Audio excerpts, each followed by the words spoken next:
Welcome everybody. I'm just going to give any of our live participants a few moments to come in. So while I do that, we've just got people arriving at the moment. I just want to welcome you to the first of a new series of etc. talks. So this is our new season for the autumn 2022. As always, this talk is going to be recorded and it'll be posted up to our YouTube channel so that you can go back and re-watch it anytime, or you can catch up on any of the previous talks in our back catalogue. So if you haven't already had a look through those, I really recommend going back to our YouTube after tonight and revisiting some of those. We've got some really great ones. We're going to keep adding to them over the autumn, and I'll be announcing the full programme of different speakers and artists that I'm going to be interviewing in the coming weeks. For those of you that don't know, we started these etc. talks to accompany and enrich our educational courses and life drawing sessions with the aims of introducing our new students on Patreon to different ideas, to new living artists, and in our online and in-person classes where we kind of tackle the how of drawing. I wanted to kind of add in opportunities to dig a little bit deeper into the why of drawing. So that kind of brings us to this evening's session, where I'm going to be joined by the wonderful artist Caragh Savage, whose practice really sort of orbits around drawing. So Caragh, thank you so much for joining me tonight. Thank you for having me.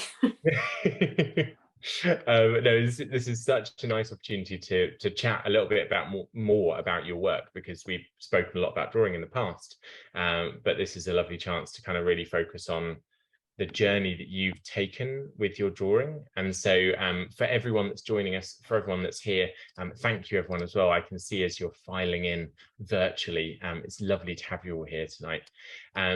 For the benefit of all of those people, I'm going to put up the slideshow that you provided. Is it a good moment to kind of put the first slide up? Yep, sure, yeah. Fantastic. And I wonder if you'd be able to chat me through just kind of where you started with drawing, or maybe just kind of talk me through these slides. I can kind of click through as we're going. Tell me a bit about your journey into drawing. Okay, so well, the first slide of the slideshow is goes back to 2014. That was prior to doing an MA, but originally drawing's always been something that I've really loved and identified with from growing up. And I did do the usual journey through GCSE art through to A-level foundation degree. Did my degree in 1990. Well, I graduated in 94, and then kind of got spewed out the other end and didn't really know what to do with it or with anything really. I hadn't really managed to understand how to go forward from that point. I was left kind of in the lurch really, and as a result, I ended up working in an office and you know, doing other things, and then realised no, I really needed to do something creative. So I ended up painting murals in restaurants and doing paint effects on walls, you know, paint finishes. It was the 90s. There was a lot of ragging going on, rag rolling and dragging and fake marble and things like that. That was very much just a way of earning money and doing something.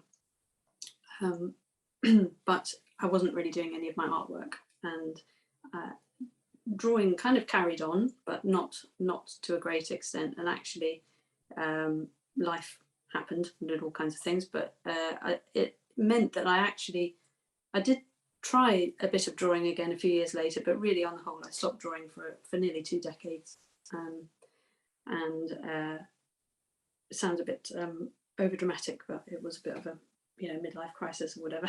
But to realise that actually I was just denying an integral part of me, how I see things and how I process things and how I perceive and, you know, conceive of things. It is through drawing. It's how I understand things, really, I think.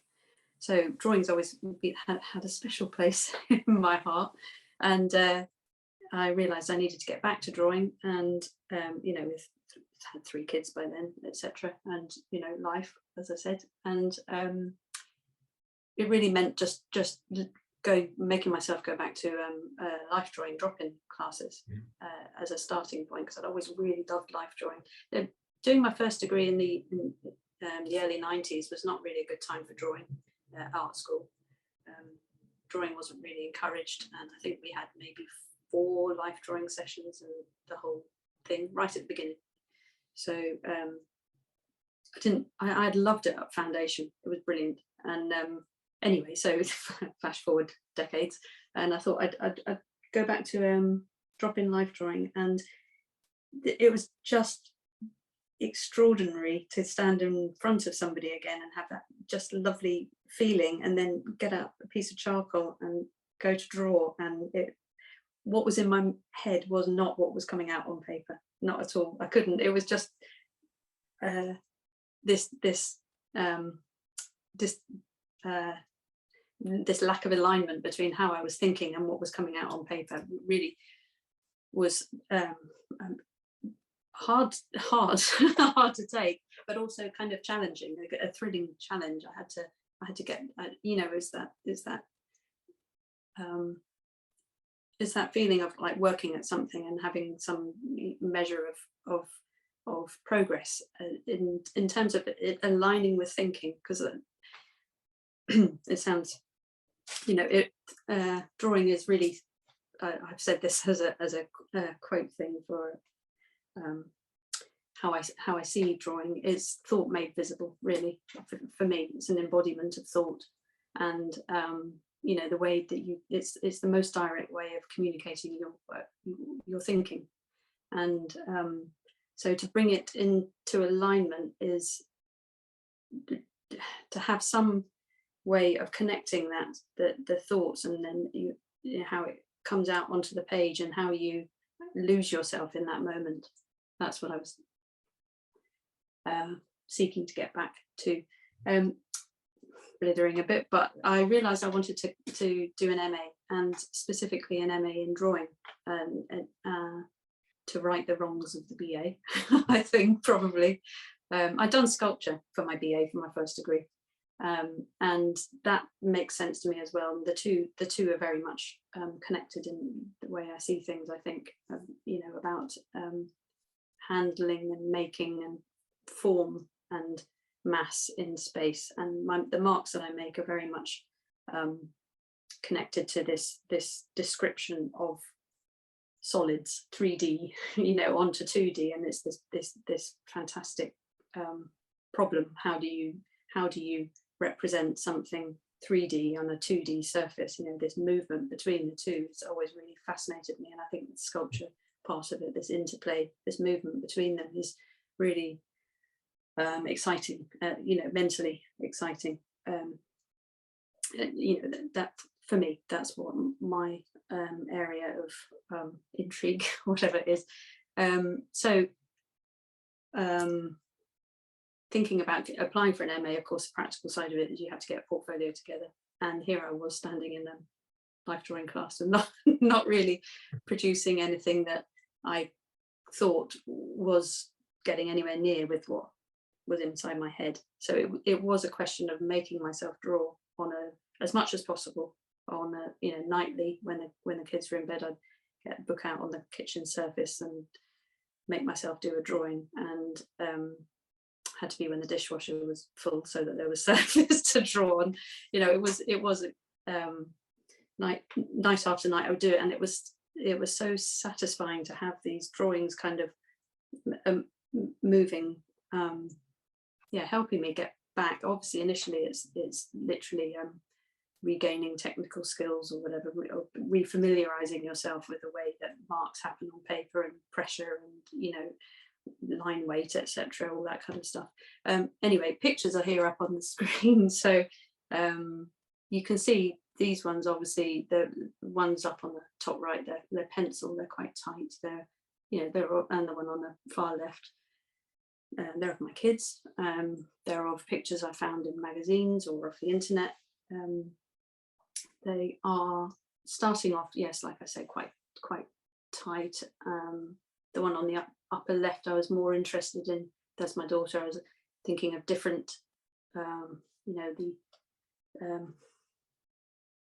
double exposure type imagery, and how I might achieve that. And I was, yes, anyway, you can see with the pencil ones that they're kind of pushing this sort of how much I can go on maybe a more traditional or academic kind of style of drawing. And then hopefully the other ones you can see are getting a bit looser, picking up charcoal on white paper and then chalk on black paper, and finding things happen like closing the book for the night and there's a transference of the chalk across from one side to another, and then incorporating that as part of the image, and things like that that just start to build. And I've done all of these slides. There's quite a lot of images, but I think that's probably also a reflection of kind of my cluttered brain, but it's like the way I do choose to work, and maybe not in sketchbooks, but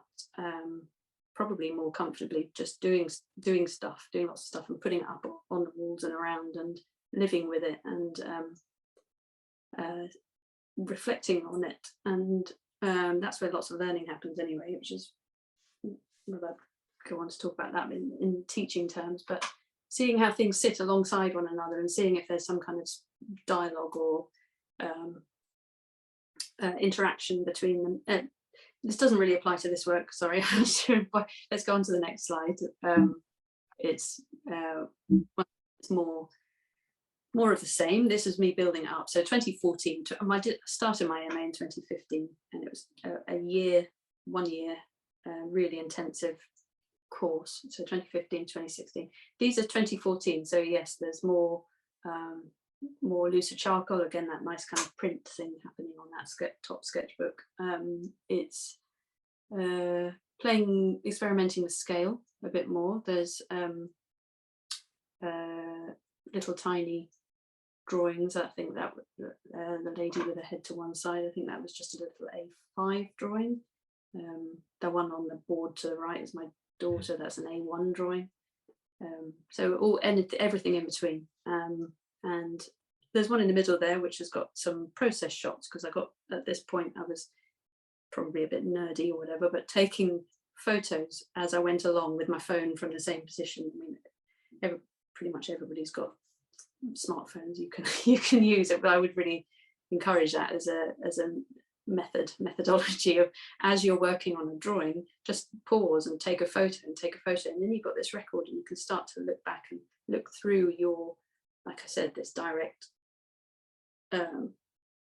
embodiment of your thinking, and you can start to think about different directions you might have gone, you know, at a certain stage. You might do it differently next time. There's, you know, this sort of idea of playing with outcomes. There's let's see, some of these images, there's I think there's playing with scale, and there's starting to be a bit more selective about what I'm putting in or what I'm leaving out. What was it at that early point where you were sort of really just re-engaging with drawing? Did you have a kind of real feeling of when you were just kind of going through a process, kind of going through a learning or a relearning process, and when you were kind of hitting on something that needed further exploration? Was there a sense of that? Because I can kind of see threads in a lot of this, maybe of your work now. But I think so, yeah. I think it was, like I say, it was building up a number of drawings to enable that sort of possibility of identifying a thread. If you don't start doing if you don't start putting a whole lot together, you can't start to identify anything. So yes, I did get a sense of needing to draw every night. You know, if I didn't draw one night, I'd be a bit itchy to draw again and get back to where I was. It's like a train of thought, isn't it? So if you're starting a train of thought, so it was starting to go into this idea of one thing possibly leading to another, or starting to find images, that trying to notice what it was that interested me about an image that I wanted to draw. I wasn't, but these ones are not life, these are from images and photos and stuff. Let's go on to the next slide, if we go on to the next one. again, so yeah, then I started looking at, there's a self-portrait, there's my daughter, there's more images. So yeah, the ones on the top, there's a couple that are of the same photo, so redrawing the same photo and see what happens when, you know, you might get a different, slightly different reading of it, depending on, there are so many factors that come into drawing. It's not just, there's no one set thing, is it? And there's also your environment, or what frame of mind you're in, or, you know, all of these things come into play with the drawing that you end up with. And so it's quite interesting to do. I did a drawing from a photo, and then I think I did a drawing from the drawing, or I redrew photos. I did a series of them, like kind of Chinese whispers, and seeing variations. And so I think, yeah, I think it was a process of finding out what was making me tick in terms of finding a subject matter, finding that thread, because there are lots of threads there, aren't there? And you can, I think the key thing is just trying lots of things, not just fixating on one. Try and make your path as meandering as possible, so that you can pick up things along the way and come back to your main direction is forwards, but you want to be, you know, taking in as much as you can. What have I got in here? Yeah, I've got,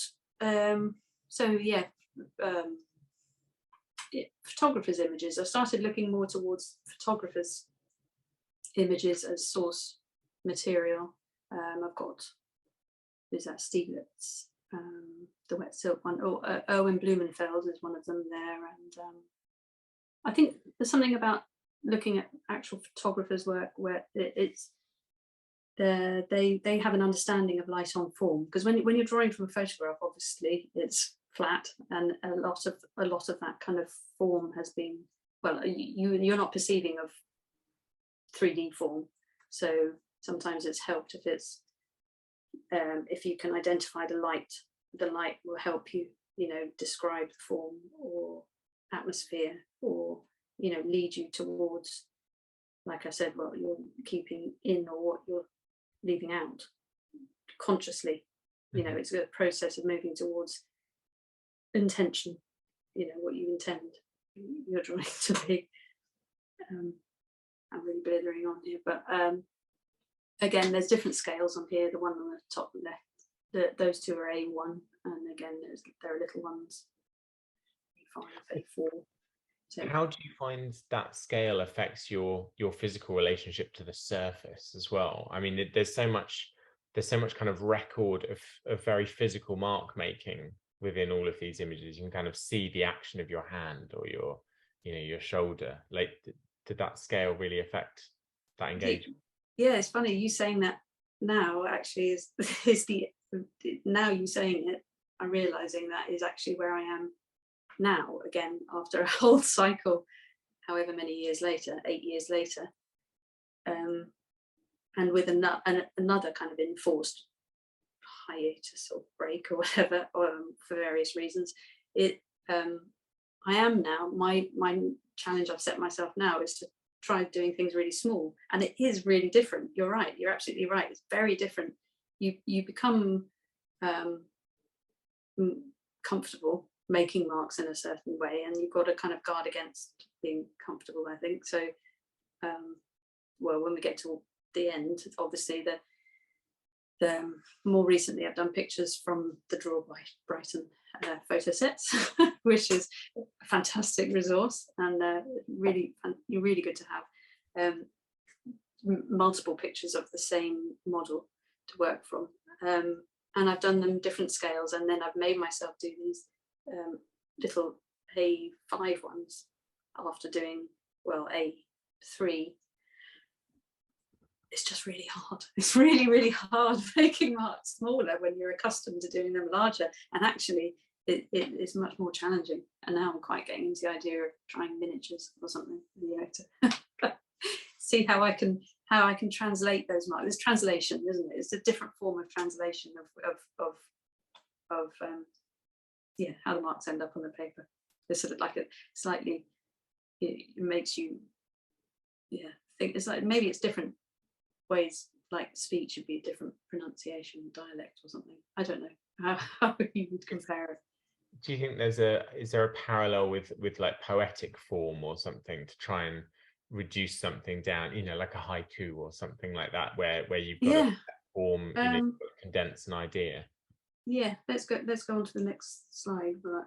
Yeah, there's a few slides on, actually. There is a notion of that, about this sort of sense of distillation, this sort of paring down of things. So yeah, we've taken too long on these old pictures, really. These again, these are more from before doing the MA. Which one is it? No, we should be on number 4, the one before that.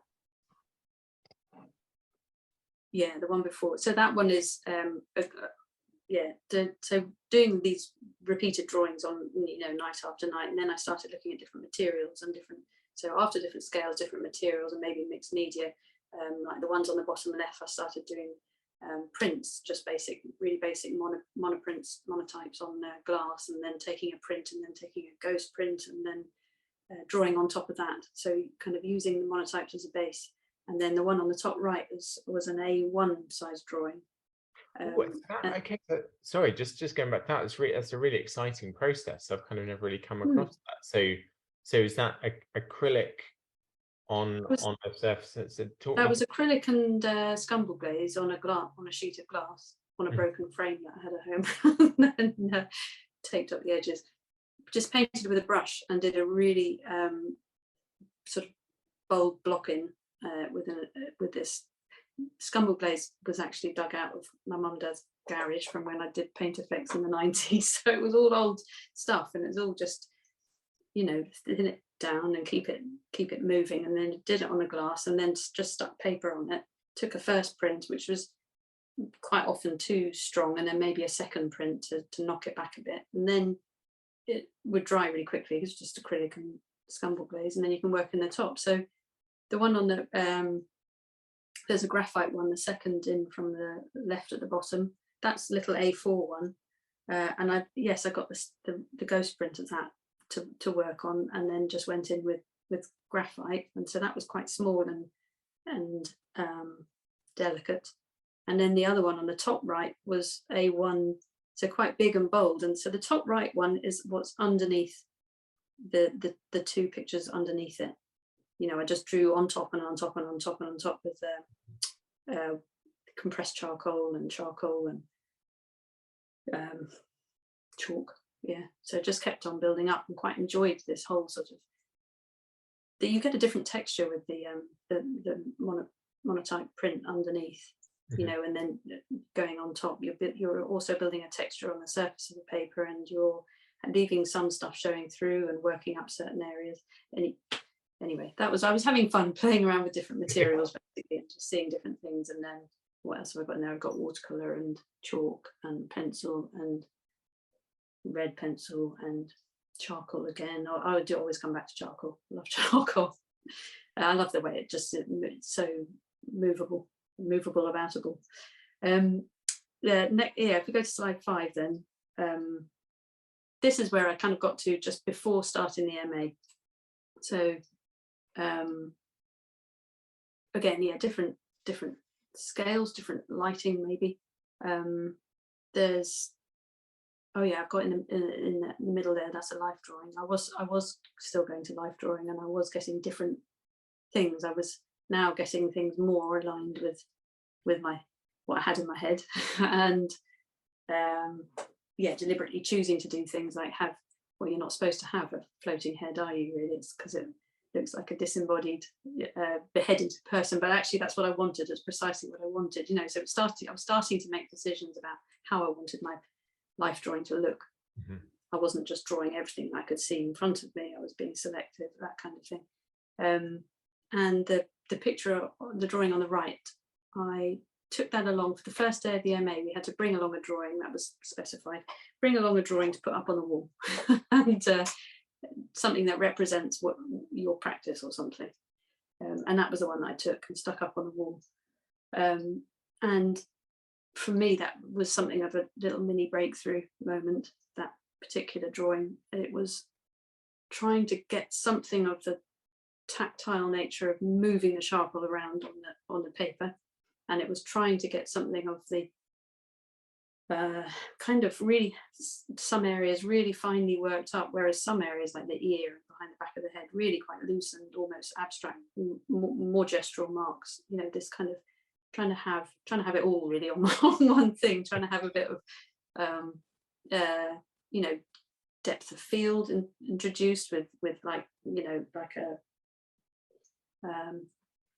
tintype photography or whatever, where you have a real area of real sharpness and where it blurs, this kind of blur thing, this kind of trying to incorporate our ways of seeing on paper. You know, we don't see everything in full high res detail, we don't have all that with our eye, the way we see things, so trying to kind of have a sense of that.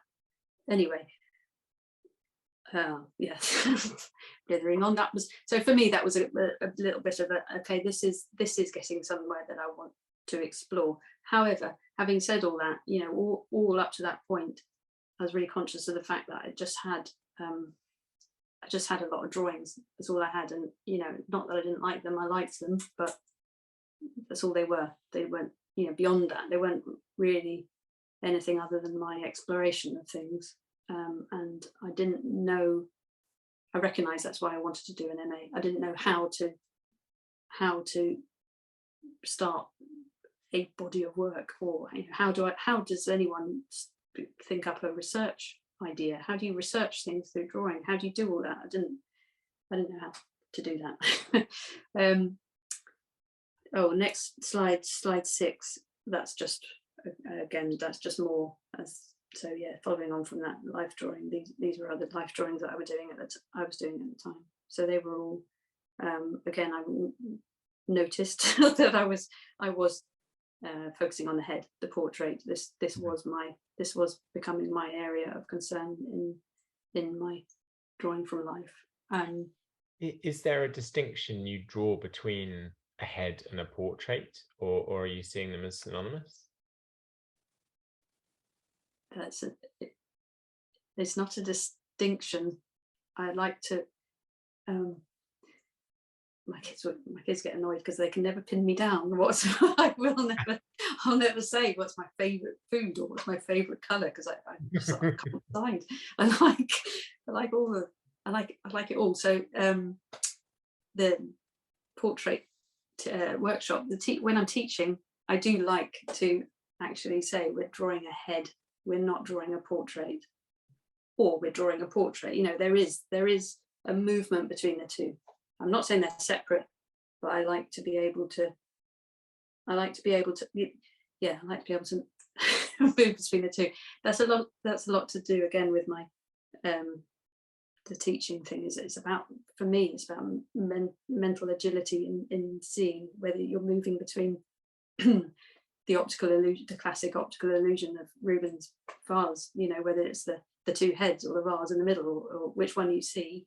In fact, you can see both of them, but you know, you make your brain flip between the two, because your brain's amazing. Your brain can be doing so much working out subconsciously. I don't really know if I'm answering your question. I think that was a great answer. In fact, the vase thing, I think that's exactly it. It's both, you know, it's both, and it's one and the other, but it's also. Are you seeing inside the lines or outside the lines, where you have to see both? You know, that just yeah, the movement. Anyway, so yeah, but I'm pointing at this screen because I'm looking at the pictures. But you know, the head on the hand. These are all things that I think about, and this is, you know, part of it is what are you thinking about when you're looking at that person? Are you thinking about the weight of the head? You know, how do you describe the weight of that feeling of the weight on the hand? You're not just trying to do fingernails and eyelashes or whatever. You're actually, it's your feeling of what's interesting you, what you're thinking about. Again, I'm losing it. Oh, this is why I was saying, should we go on to the next slide? So this is what I was talking about when you mentioned distillation. Yeah. So the next slide is a bit of a naff old screenshot of some notes I had on my phone at the time about trying to get my thoughts together. So this is what I was wanting to embark on an MA. So this is this waffle here. New way of thinking equals a new way of looking equals a new way of drawing. So this is what was driving me. This is what I was thinking. So yes, I had busied myself with doing all these drawings by myself at home. Yeah, being open to endless investigation, exploration, and experimentation. Kind of really highfalutin here, aren't I? Equals exciting outcomes. So the notion of the unexpected. This is what I was trying to tap into. This sort of this potential, the drawing, giving, enabling potential for so many things. You know, it's freedom. It's liberating. Certainly, yeah. Anyway, I'll carry on. What is it? The notion of the unexpected feeds into development of sculpture ideas. Oh yes, at that point I was really wanting to make things again, because I hadn't made anything. I hadn't actually done any, well, I hadn't made anything since graduating in '94. You know, that's what I mean. I walked out of there and I literally stopped. I needed to make something, and yeah, greater understanding of our perception of shape, form, mass, and our relationship to it on an emotional level, trying to get to the essence of a thing, a distillation of sorts. So yes, what you were saying precisely, it's this sort of this cleaning up, honing, not cleaning up, that sounds like that sounds wrong.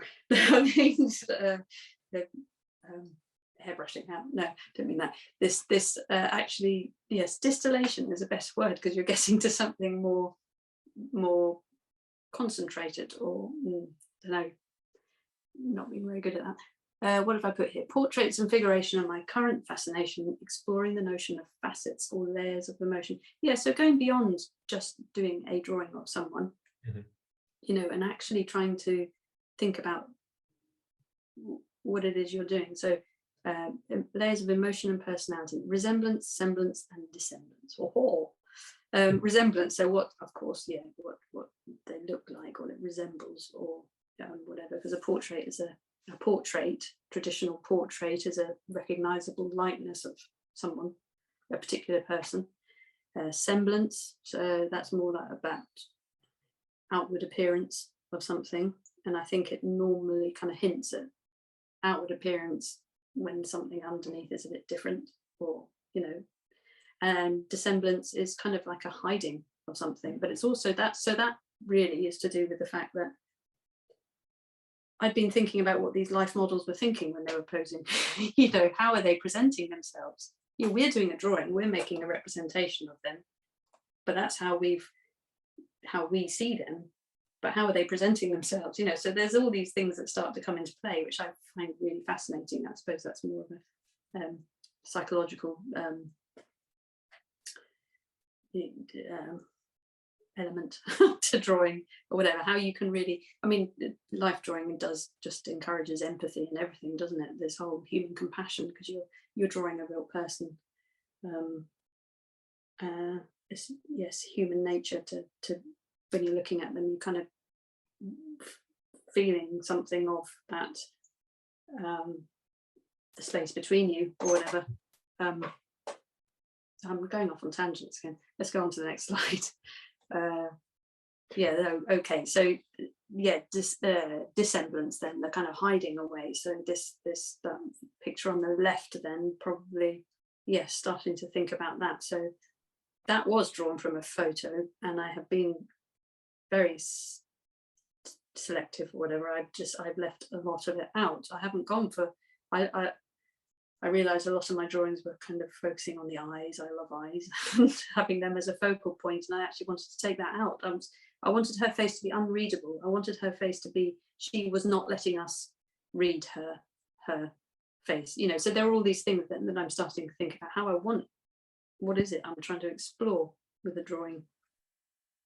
Again, there's process shots there, the nerdy ones, where I look at it and then I think I could have stopped on the third one. I could have gone different. I could have blocked in the background, or I could, you know, you can start to see different ways. And if you've got that there in front of you, it's quite interesting. It's also quite interesting seeing how you work on a drawing. And I'm not someone, I'm not a believer of working from left to right on a drawing, or top to bottom, or, you know, this whole sort of colouring in, you know, it's got to move across. And when I did some basic animations of my process shots by putting them in Flipagram, I don't know if you've ever used that, but it's fascinating. And I watched it and think, God, did I do that? But did I, I'm all over the place. I've got marks up here, there, wipe it away, wipe it, move it, put it back in, move it again, do it, and to see it in this sort of fluid state is quite fascinating, which I then went on to do at Wimbledon at my MA with the drawing on the right. So the drawing on the right, I ended up making into a film of it. I projected it onto a big 2-meter piece of paper. And so I wanted to keep some connection between the fact that it had been the materiality of it being materiality, but it being drawn in using charcoal on paper. And I wanted to carry forward the paper component of it and have this movement of the imagery scaled up. I put it to what it was it drew itself, and then I put it on a loop and it reversed it, so it undrew itself, so it drew and it undrew itself to the sound of waves going in and out of the beach above the sand. This kind of idea of when you draw something in the sand and then a wave comes in and it's gone and it goes out again, this sort of drawing and redrawing thing. But anyway, it was kind of just trying to get use drawing in a different way. I'm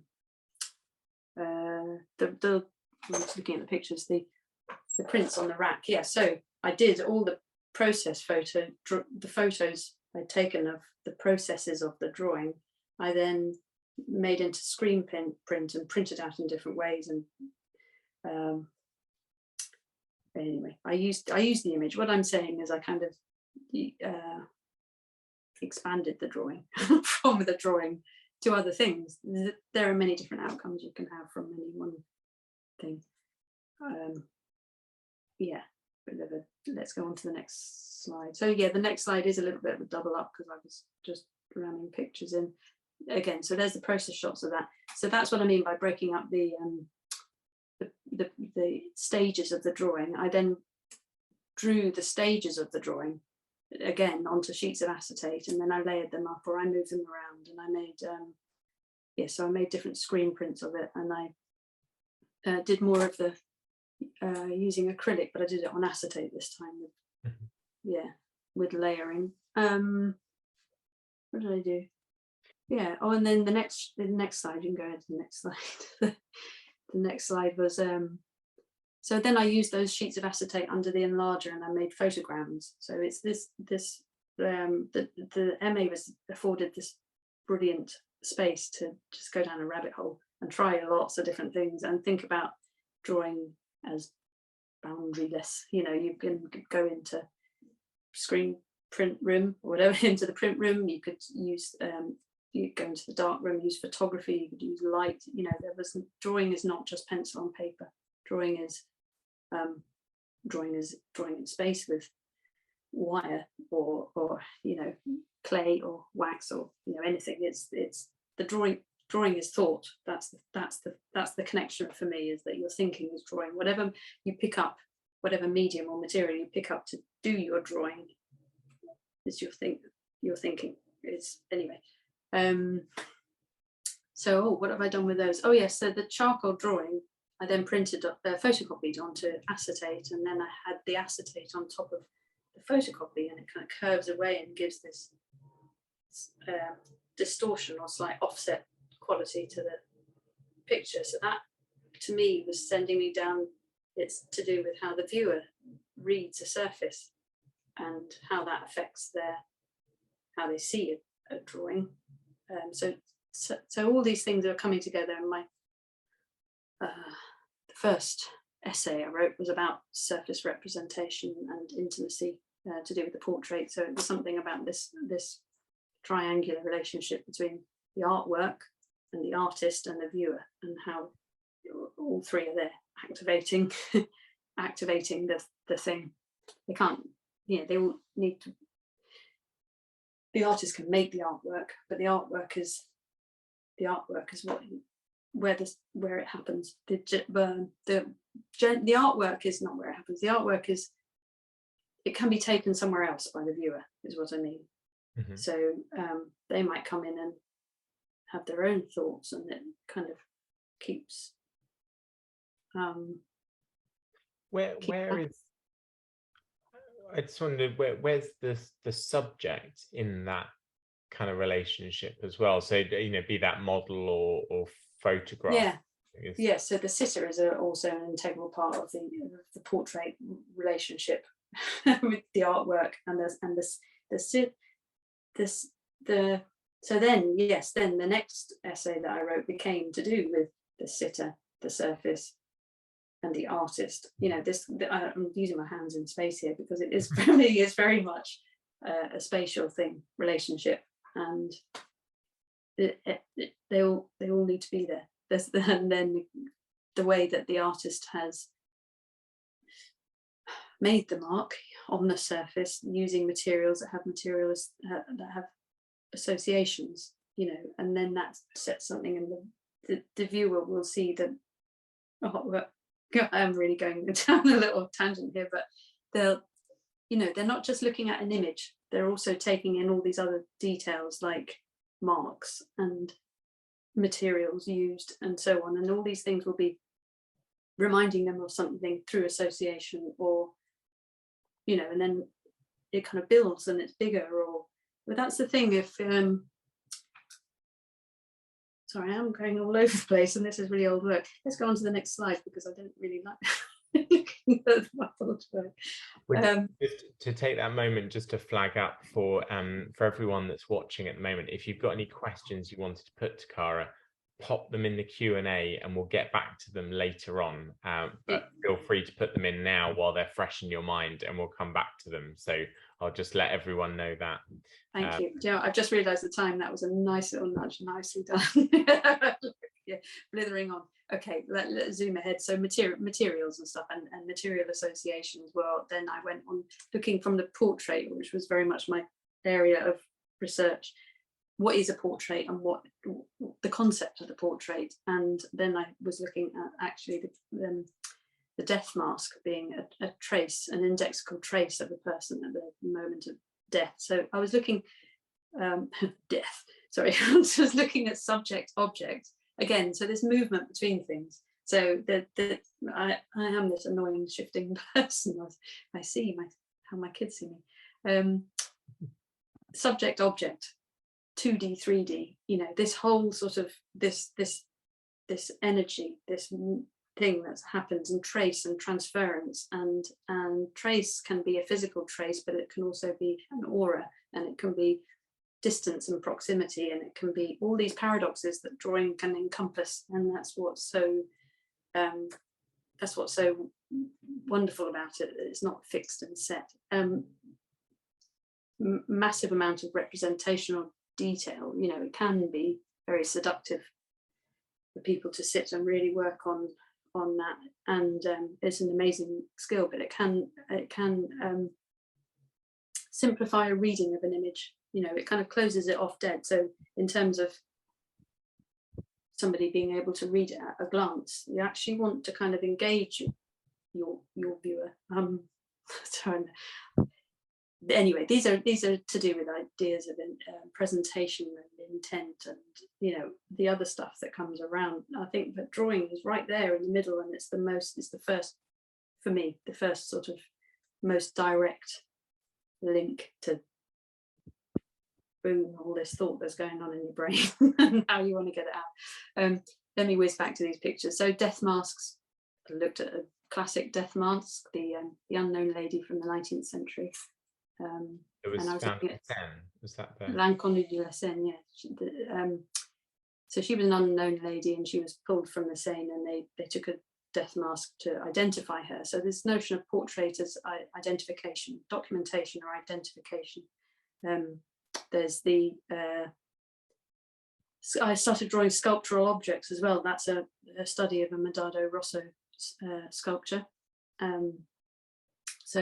And then I also started looking at the materials for death masks. Originally were made using wax, and then I was using wax, and I dipped that drawing into wax, and then explored the way that it became translucent, and how you can then incorporate layering of images, and the tactile associations of wax, and how it's in its fluid state, or when it cools and it's in a solid state. So there are all these things that were happening in this. If we go to the next slide, again, there's more, just quickly looking at death masks. That kind of links in really nicely as well to it. We just had a question from Christine, who's actually asked us a bit about the relationship between the translation between 2 dimensions and 3 dimensions in your drawing, and how the kind of your sculptural practice and your drawing kind of relate to one another. But talking about the wax there, because you're talking about the physicality of the drawing almost as an object, I feel like that is that something that's important to your work, the drawing? Yes, I was very much trying to make drawings objects, and objects drawings, and then so yes, I did start drawing actual casts of faces. So if we go on to the next slide. So all this, the thing about the critical practice of the MA, all this reading and research, but you do it alongside your studio practice. So these two things feed one another, and you start thinking, and that's what I mean about your brain being brilliant, about things ticking over whilst you're doing a drawing, and you're actually, all the problem solving and critical thinking that's happening whilst you're drawing. So okay, there's a screen print on the left, that's on tracing paper. So again, different surfaces with layering. And then the two on the right are life drawings. And I found that I was going along to life drawing sessions, and my renditions of the person in front of me were becoming more mask-like, more, I think I was seeing them in this different way. I was kind of, with the drawing, it was kind of almost like I was doing this trace of the face, you know, the sense of tactile, the contact, surface contact of a death mask, you know, the moment of, well, this sounds really morbid, but the moment of death, obviously, it is the boundary between the, how do you say the word, corporeal, I don't know how you pronounce it, world, and the, you know, the absence of the person once they, anyway, there's this trace. And I found myself going along to life drawing. The next one is life drawings, I think. Yeah, the next one is life drawings that I was also doing at the time, other, you know, a whole series of them, not just death masky, but just trying to do this moving between oh, the one on the top left, I like that one, was moving between, like, I was thinking of the Victorian cutout portraits, which are very much to do with profile and flat 2D, and how I could somehow incorporate a very flat sense of the head, but also introduce the tonal feeling as well. I don't know. And the neck, of course, is cropped in that way, like the cut out things. Anyway, so yeah, going kind of on. It was just silhouettes, the all kind of cut neck. Sorry. Was that the Victorian silhouettes with the? Yes, yeah. The way that they're presented in that really sort of cropped way. But then I was allowing the charcoal powder to do all its gravity thing, this fallout stuff that's happening with the material, and the fact that I'd applied the material on a vertical surface whilst I was doing the drawing. You know, all of these things that you do because you're in the process of doing the drawing, but then you kind of incorporate things, or you identify things that happen in the process. It's a very long-winded way of saying, really, I just like making and doing. So yeah, the next slide is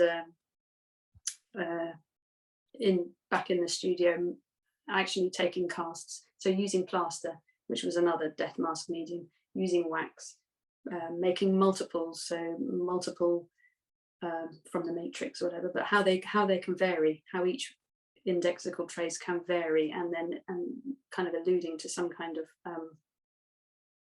decay or decomposition or whatever, with the different a breakdown, a degradation or whatever of the surface, but also turning the head upside down and thinking about the back of the face, what's behind the face, and the whole.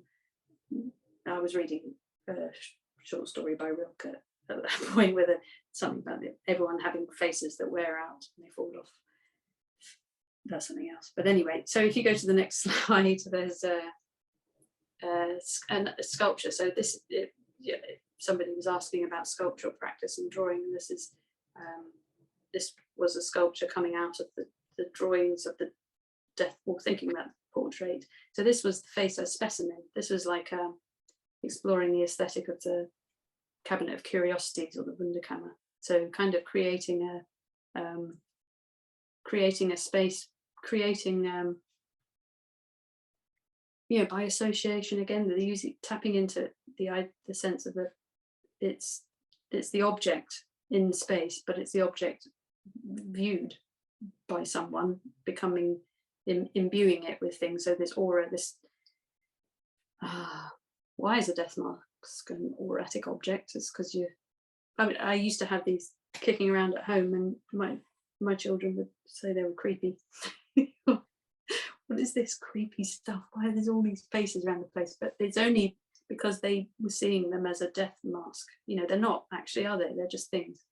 So subject object again, is it how is this aura? And aura being a sense of distance, and this distance proximity thing again, and how anyway.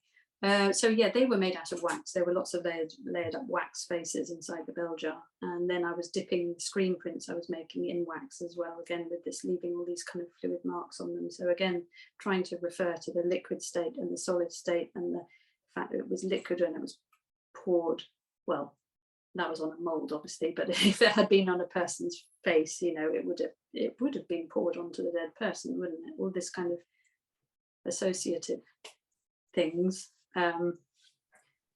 So death mask is documentation, is also auratic object, is also specimen, is also something to be peered at. It was called Peer, that sculpture, but that was to do with the act of peering, but it was also to do with Peer Gynt, actually, the onion scene where he's in the forest and he finds an onion, he peels it, and there's nothing at its core. It's shattering.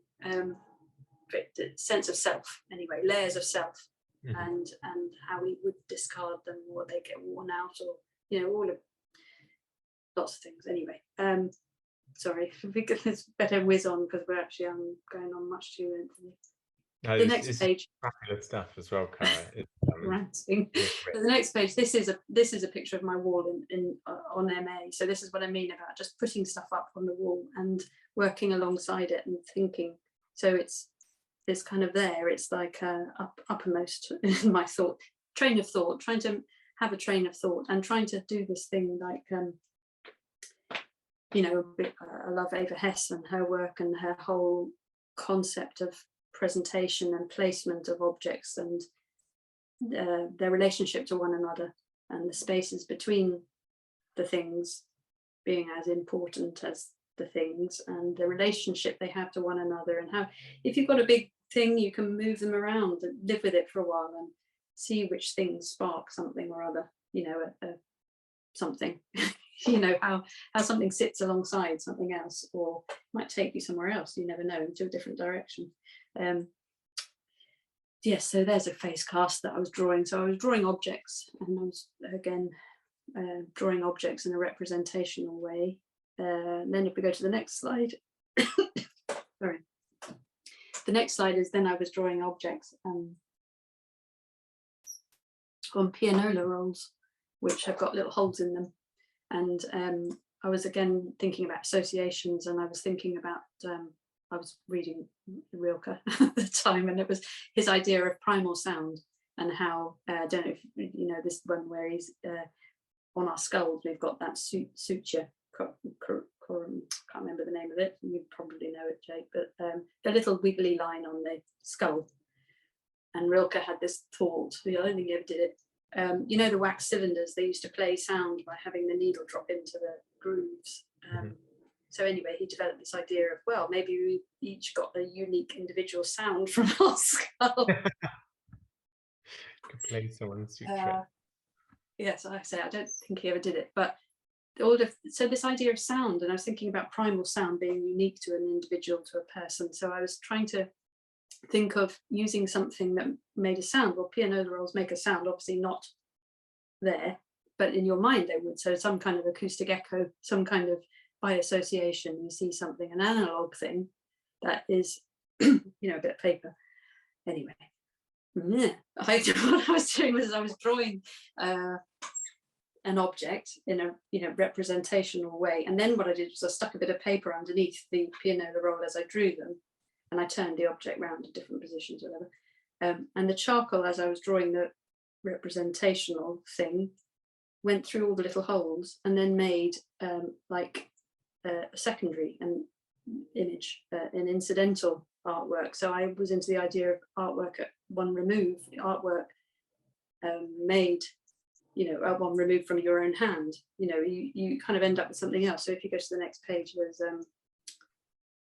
the dot drawing on the bottom right. That was as a result of doing multiple drawings of the death mask in different positions, and you end up with this kind of representation of dots on the page. And it's this, I liked this idea of doing a representational drawing, figurative drawing, and an you know, ending up with an abstract kind of representation of a portrait. It's a portrait of a person. And then in the group crit, somebody was saying it's like DNA, or it's like, you know, you get this, it's like a digital printout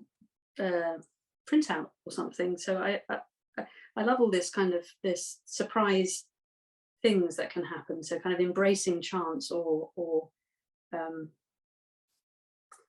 you know, seeing different outcomes from a, you know, from your starting point. And then so then the pianola roll themselves became the portrait. You know, I was dipping them in plaster, and all the little holes and all the little rivulets would become the drawing. And then the forms, I started trying to make plaster scrolls. So they were getting thinner and thinner and thinner, and I was experimenting. I was pouring the plaster over the paper, and then pouring it onto sheets of acetate and folding it while it was wet, and then it goes hard. So the same kind of movement in materials, like the wax being liquid and solid, and plaster and its associations as being, well, very liquid in its liquid state, but also very brittle, but traditionally used for things like death masks and thought of as a crummy medium, you know, not brass or whatever. But then Giacometti changed all that with his plaster things, and, well, in fact, Medardo Rosso had done a load as well. I am talking, sorry, I'm going on again. Let's flick to the next one quickly, because actually we should just get to the end, really. Well, we can skip over some of our discussion about education, and then I can use that as a flagrant plug, so that anyone that wants to hear about your more educational attitudes to portrait drawing can come along to your course next week. But we could skip over that. It would be great to chat through some of this, and then perhaps kind of pull things up to date with how that's kind of manifested with your work at the moment. Yeah. Should we just flick through these next slides then? I think let's just go through these. I have gone down a tangent, rabbit hole. It's tantalizing there. You'll see each little lost track of time. That was a really thin plaster form. That was the representation of philosophical ideas about time. Anyway, yeah, keep going. Another. That seems appropriate. Presentation. That one was a drawing on drafting film, and then I stuck it on the floor on top of a mirror with a light shining on it, so you've got this kind of backlit effect. It was in a very dark room. I'll go to the next one. Drafting film. That's when I took it forward, drawing on drafting film as a surface, and seeing what I could achieve with that. And those are both charcoal, but obviously playing with tonal range and how you can achieve different atmosphere or emotional response, perhaps, to the same medium, you know. And they're both portraits on drafting film, but kind of playing with the notions. The one on the left was supposed to kind of be a representation of a memory of a person, a thought, a portrait of a memory, and the one on the right, obviously, there's more tone to it. Sorry, let's just whiz on. I've gone on. the next range of things, yes, that was starting the drafting film. So this is where the thread goes through. So the thread can move from subject, portrait, person, to materials, to methods. Yes, and then folded things, and then 2D linear representations of folds over on top of the face, and there is, you know, overlaying it over the face. I'm selling these poor drawings short really by whizzing over them. The next slide is yes, again, subject object. She's trapped in there like a butterfly collector's specimen with her folds. The one after, then the slide after, is more 2D representations of 3D folded shape, and shape representing a person or an essence of a person. And then I was sitting there drawing out from the wall and painting the back to get this reflected colour, so you've got this aura around the thing when it was on the wall. Oh wow, I see. Yeah. It's MDF, it's charcoal and MDF, and then the back is painted, and you sit it out from the wall, and it just gets that reflected thing. So it's about it. Yeah, aura and essence, and the lines on that one was to do with measurement and ideas of perfection in terms of face and facial recognition. And there's lots going on. With the two-dimensional representation of folding on the left-hand image, is that, it almost looks like it's sort of a new surface. Is that charcoal, or is that something else? Oh, it was charcoal and MDF, and then I painted dilute gesso around the shape, and I painted glazes of acrylic on top of the shape. So I'm basically painting over my portrait with so it's a second. I like the idea of two images on one surface. So I like the idea, if you stand back from it, you can actually see it just as a shape, like a almost. You know, you can move, like I was saying with the eyes. You can focus on it as a shape on a light background, or you can focus on it as the face behind. So which is in front of the other? Which one is, you know, this again, bringing things to the front or pushing it to the back, type thing. If you could go to the next slide. This is getting more recent. So then it's, again, this is playing with surface, and then the shape on this one, I made it really shiny, and everything around it was very matte. It was charcoal on clayboard, and then I poured resin over the top, and then yes, put a matte varnish around the shape, and so the shape remains shiny. So the idea of that is using light on the surface to change it. As you move around it, the light, you either see the face or you see this whole shape go shiny, depending on how much light's on it. So it's either revealing the face or it's concealing it. You know, it becomes like a mark as you move around the room, depending on the lighting. It will change. Never photographs at all, because it's static, you can't see it. So again, that's very much about the surface of a thing and how we read it in person, not in a photo, but you know, in the space itself. And I mean, that's fascinating, because light and shadow is your subject that stimulates the representational portrait, but is then also the medium by which then you then resolve it. So that's fabulous. Hopefully, yeah, that was the idea. Which I then did with the next slide. I did that as well, but that one was charcoal on gesso with then I did silver point for the shape, and then I did gloss varnish over the shape. So the rest of it is matte, but I didn't make it matte. It was matte to begin with, and I made the shape shiny. And then I did that. I used that reflected light again, so it sits out from the wall, that one. And then the picture on the right is just for scale, just so you can see those things cluttering up my house. The next slide, we'll quickly whiz on. There's yes, so using charcoal, then I actually picked up a pot of blue pigment powder. So I was using the pigment powder in the same way as charcoal on gesso, and then then just spraying fixative over it. And then I went over the top, actually, because then I did the shapes over the face with acrylic, with scumble glaze and varnish. And are these shapes referring more to landmarks on the face or to something, because there were still the folds very present in the previous ones, but this feels... Yeah, there's still, yes, it's still talking about these facets of the face, these different facets, and also particular shapes being particular for some reason, for a certain face. If I'm trying out different shapes on a face, some of them are wrong, they don't feel right. So they're, for me, they are as much of the portrait as the representation of the eyes and nose and mouth or whatever. And this idea, can a shape actually represent a person, their face, you know, or a mood, or our response to it, or something. So that one, I drew the pigment powder on the gesso, and then I scratched through the lines on that one. So the white is the base coming through to the front, which again, which I've done with charcoal in another one before, but it's this notion of behind and in front, and, you know, bringing it back to the front and front to the back.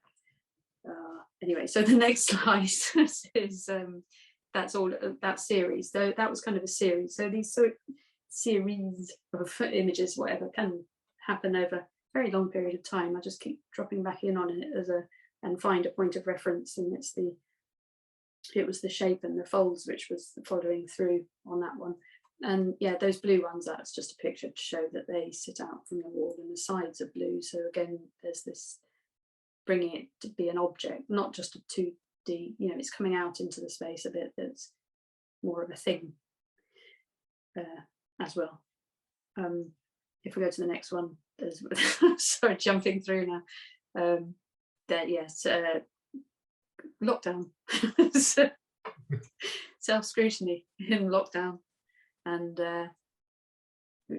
yeah, self-portraits are not good, are they? Let's go on to the next one.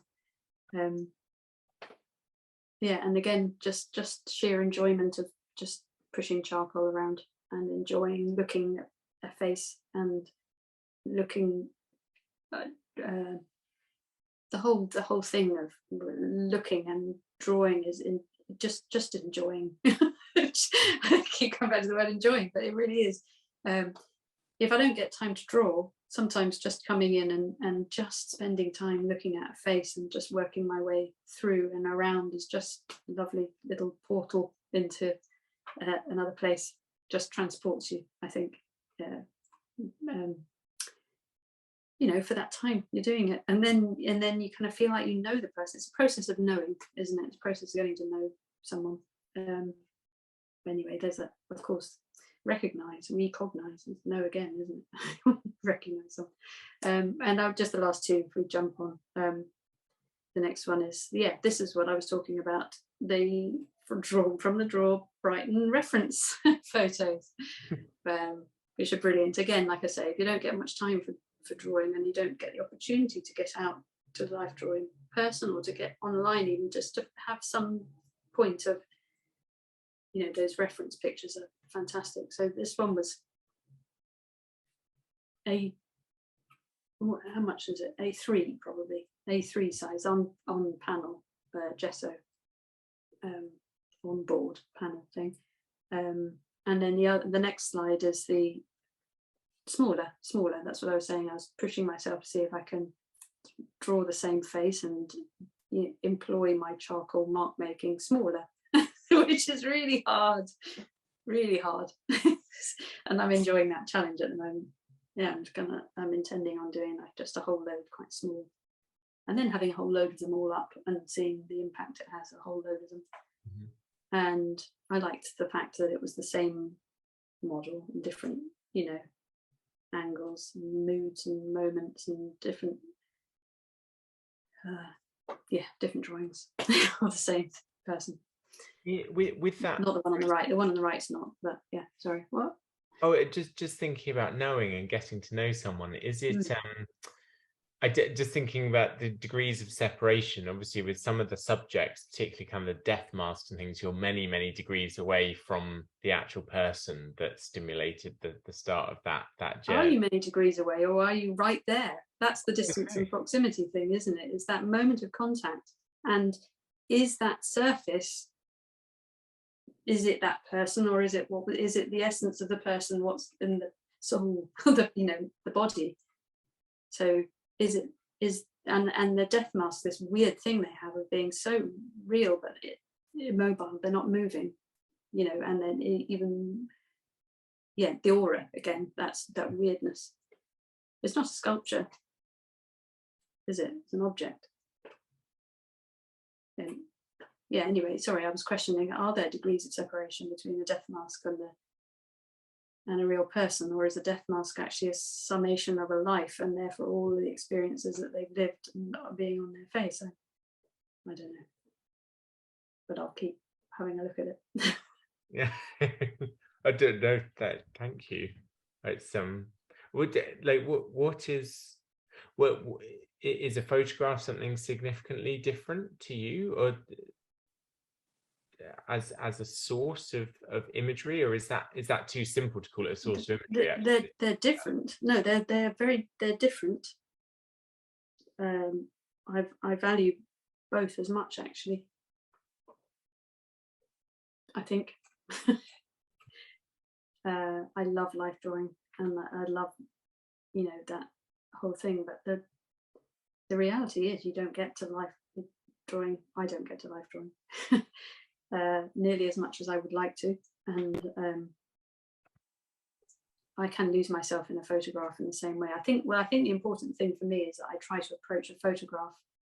I try to keep hold of those thought processes I have when I'm drawing a living person. I try to approach drawing the photograph I try to keep hold of that. It comes out different. Definitely comes out different, I think, but I would always try and imagine the photograph as someone really, really, really, really still. I don't know.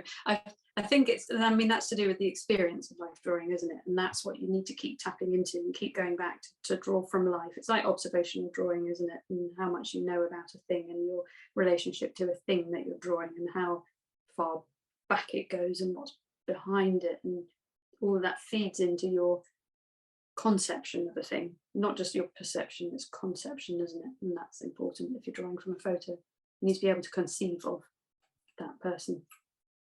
Is that trivially? What is that? No, I think you're really hitting on the idea as well that that you're bringing a lot. You're working very hard to bring yourself to that photograph as well, and to find something else within that photograph. Because I think whenever anyone denigrates the process of working from photography, I think there's a notion of laziness, or a notion of it sort of being easy in some way. But what you're articulating is a very engaged process, something where you're not just taking that image at sort of at face value, at sort of surface value, but you're going into it through the process of drawing. Would that be I think so, yeah. I think you're utilizing the process of drawing to understand what it is you're drawing. The photograph is just a snap, isn't it? That my favorite Berger quote is the a drawing contains the experience of looking. One of those kind of quotes by John Berger is so wonderful, because it's all about this not one specific moment that a photograph is, a snapshot. So even if you're looking at a snapshot, you are looking and relooking and relooking in order to do your drawing. And it's obviously it most particularly applies to drawing something from life, that quote, in terms of it being an assemblage of moments. Is not one particular moment, it's a period of time, and you can apply that to drawing a photograph as well. So it is different, but I think if you bring the experience of looking or knowing something to drawing a photo, that I think is what I try. I think that's a really wonderful thought to kind of wrap up on.